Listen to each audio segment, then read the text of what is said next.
could go through the slides. I don't know if I'm going to go through the slides. These are Warren's slides. He sent them to us, anticipating he'd be here.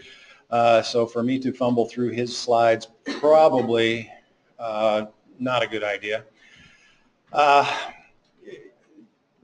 Universal registration system. I mean, we at Glowstone actually participated with the FMCSA. Jeff Loftus back in DC, who's the program manager over this new system, helped beta test, and so we have some knowledge of the URS system. Its first phase went in about a year ago, and basically the first phase only affects new carriers getting their US DOT numbers. If you're existing, phase one had no effect on you. Phase two was to go into effect January this month, but as with most things FMCSA, they weren't ready. There's too much data to move over, and it's going to happen. They did right before the administration change. They published the law and then immediately suspended it, just so that it got on the books, that it's law, and then, but it's not ready, so we're going to suspend it until a later date, and they did not publish a later date. So phase two, which affects all of you, or most all of you, there is an unknown date. It's supposed to happen this year. So URS, I guess to back up, what is it? It's again, Universal Registration System. It is going to, the FMCSA has consolidated all of their systems on how to apply for authority, how to get a US DOT number, how to update a US DOT number, filing your insurance, having it on file, the VOC3 process agents, broker authority, common, household goods authority, all the different authorities. Used to be all kinds of different applications, different procedures. They've unified it all under one system. The SAFER system that I'm sure those of you in safety managers have probably pulled up the SAFER system to see. SAFER system is going to become the legacy system. It's one that's been around. They're going to keep it up and running in conjunction with URS because a lot of state systems are hooked to the SAFER system, and they've got to update everything in order to eventually get rid of SAFER, and the data will be collected under the URS and it'll appear in the CSA database. So phase one is up and running. Phase two, so what does that involve for you folks with phase two? For private carriers, you've never had to have a BOC3 on file, which is a process agent. If you're a for hire, it was all part of your process. You've done it. It's on file with the feds. Now, if you're a private carrier, when this becomes law, whatever date that is, you're going to be required to post a BOC3 on file with the feds.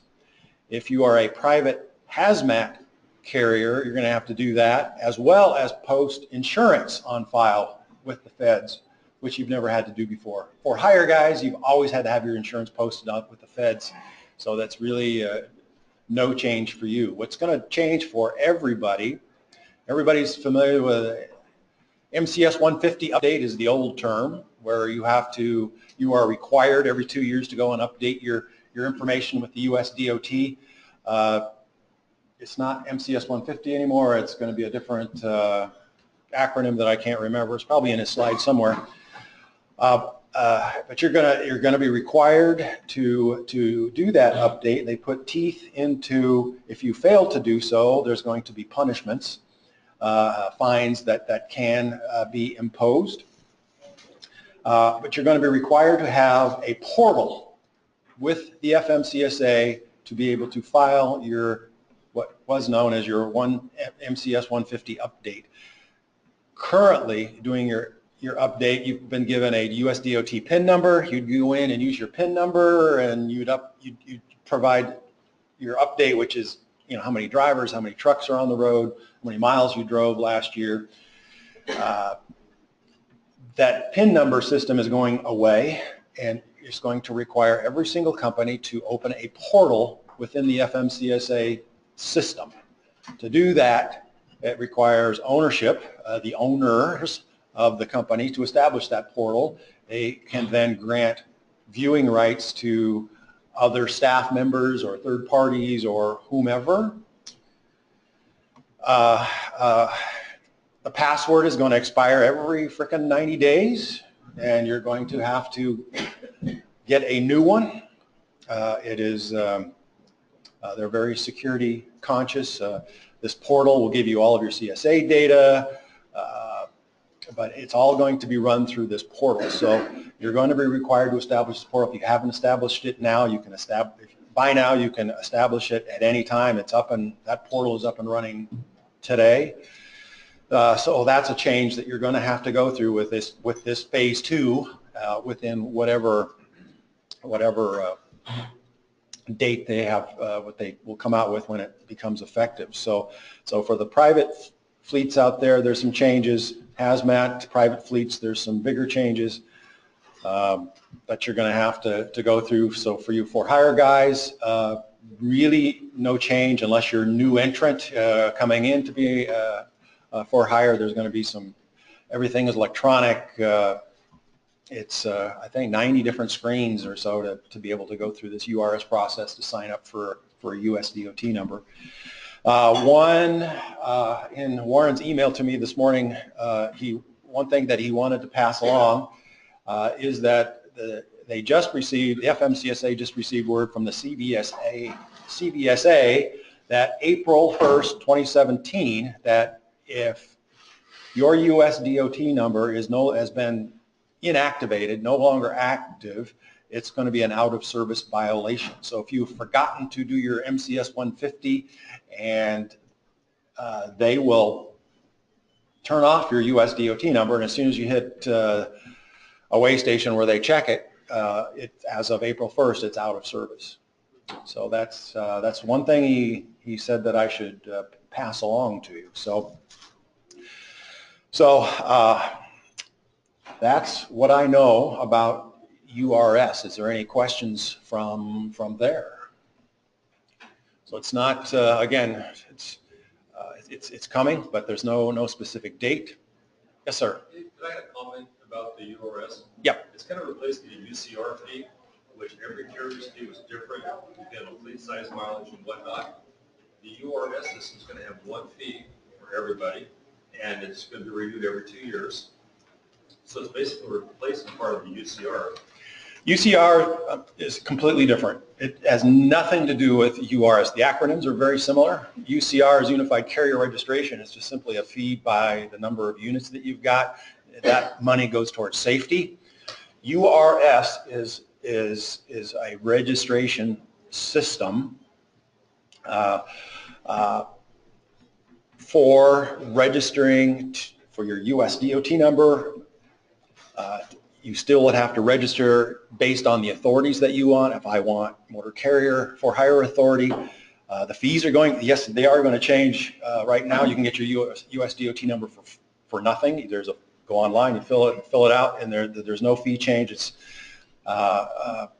but to get a motor carrier authority, it's $300. If you have broker authority, it's $300. If it's household goods, another $300. When the system changes over in phase 2, it's going to be $300 just to get your US DOT authority. So depending on the authorities that you want will depend on your fees. But again, that's for new entrants coming in. If you're an existing motor carrier and I want to add brokerage authority to my company, you would go in through this URS. You would pay the $300 for that particular authority. It puts all those different authorities under one umbrella. But it is completely different than UCR, which unfortunately the acronyms are so close they get confused. Is the MC number still going to be going away? MC numbers are fading away. Again, with phase 1, if somebody goes in today, they're going to get an MC number. But phase 2, MC numbers go away. There will be no reference to MC numbers. It's all going to be underneath the US DOT number. They'll just pull up your US DOT number and say, yes, you have motor carrier authority to be for hire. And so it just comes up electronically versus you having a piece of paper that says, I have an MC number. So, yeah. Dave, will this help to combat chameleon carriers? That's one of the chameleon carriers. That's one of the big reasons that they consolidated all of this information. They've built in, I forget the terminology, but algorithms to, so all the data comes through one portal. They can go back through and say, okay, this same name was used with somebody else's authority. That raises a red flag, or that VIN number of that truck, or that address, or that phone number is the same one used for this other company that we put out of service.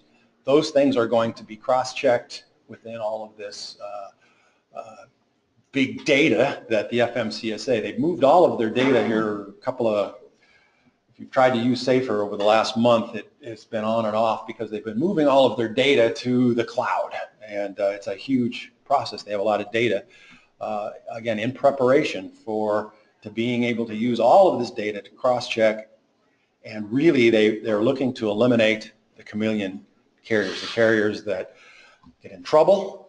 FMCSA and Chuck is after them. They said, I'm just going to close down. I'm going to go in here. I'm going to file and get a different US DOT number and start over again.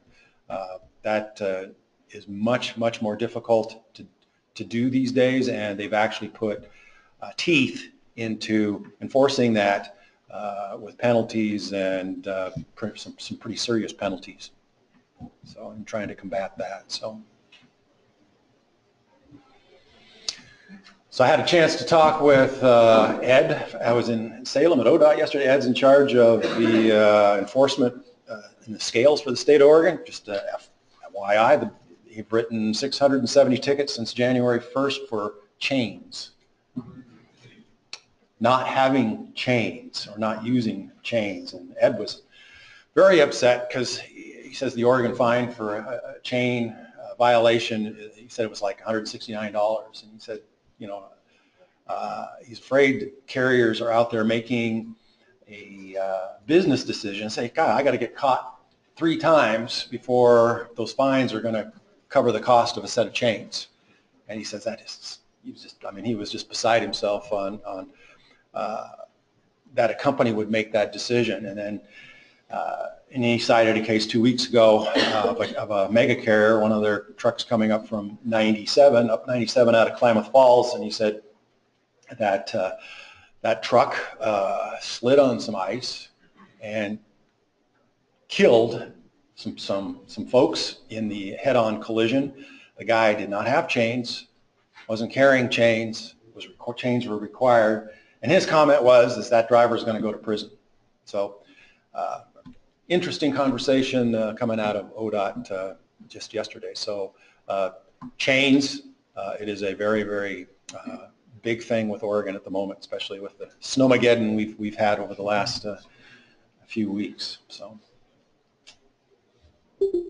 all right. We still have some time here before we're going to formally end and break for our lunch. So of course, you're welcome to go. But if there's any other questions on any topics we talked about today, or anything you'd like to talk about regarding FMCSA, DOT compliance, IFTA, IRP, now's the time to ask them. Yes, sir. Yes. So part of the requirement for medical cards, you have to pull the MVR to make sure the information's on the MVR after going to Correct. the clinic. Oregon seems to be one of the very few states that does not provide that for a third party other than like Glowstone. Have you heard, is there a way for us to get Oregon to? Oregon, their DMV, well, they provide scrubbed versions of their MVR, which doesn't have the medical information on it. In order to provide a unscrubbed version, at least as a third party, you've got to have a contract with Oregon, have a bond on file, become what they call a disseminator, which we have done. But if it's like through HireRight or somebody else, they haven't gone through that process, you're going to get a scrubbed version, which does you no good. DMV is aware of it. was at probably a meeting a year ago where it was discussed, and basically trucking is about 5% of DMV's total business. DMV operates on an old Cobalt system that they say takes 6 months to even do a price change within their system. I met with them 2 days ago in that they have devoted $90 million to upgrade their system to be able to make changes like that a lot more easy or easier. It's going to be a 10-year implementation program designed to improve DMV processes. And I mean, their agents at the DMV counter can't even select a price. They have to go by memory. Okay, I think this trailer plate is this. They plug that in there. If it's wrong, it gets screened back at Salem. That paperwork just goes from one person to the next. It is archaic. They can't even find programmers that know how to program in Cobalt. I mean, it's just an obsolete language, and it's a system that they are currently using and stuck with. But there are plans to change it. They told me a couple of days ago their first DMV affects vehicles and affects drivers. They're going to start with the vehicle side first with this upgrade, which is, I think, a good place to start. It's easier than with driver IDs and driver's licenses. The other thing we find is when you go to the DMV to get that MVR as a driver, they have no idea what we're talking about when we say we need an NQ MVR. They don't know what that is. Yeah. As somebody that goes to the DMV almost daily, it is just amazing the lack of knowledge, especially with trucking and what they need. I mean, they just don't know. They know what they're told. And they're not told a lot, especially about trucking, because the DMV doesn't handle trucking. It's the motor carrier side of Oregon. Yes, sir. Have you signed up with them? It takes about a Yeah, I've done half that. hour. We do a song assessment. We get MQs all the time, every day. Takes 24 hours. We do that for the order, it's just different. Oh, I actually wanted to ask that question because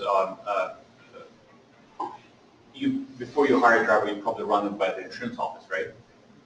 I have them check. They have access through some additional vendors that have more authority with the state, and they could provide the copy if the driver releases, signs a release to the insurance agent or insurance company to get this information.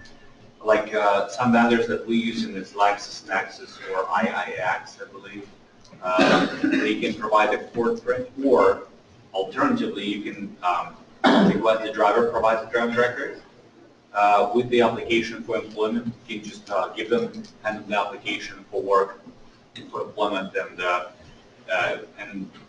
give them the form to go. Well, I want to mention something very important because from my experience, 9 times out of 10, drivers usually come back and wrong DMV record was requested because DMV officers and the workers trained to ask question, why do you need this driver record? And as soon as they say, I'm trying to get a work, I'm trying to get a job, they give them the wrong employment driver record.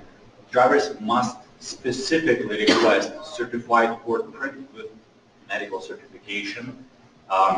If you want, I can give you a printout from the DMV website. Just email me your information. I'll send you the sheet that I give to my drivers with highlighted which record they need, and they show it to the DMV officer and get the correct record from the first attempt. Yeah. So going through your insurance company is another way to get your MVR. So better access to and we do the certified corporate with medical certification. Any other questions? all right. Okay, so as long as y'all are here, PetroCard has very graciously offered a raffle prize today. So we're gonna mix this up here and see what we get.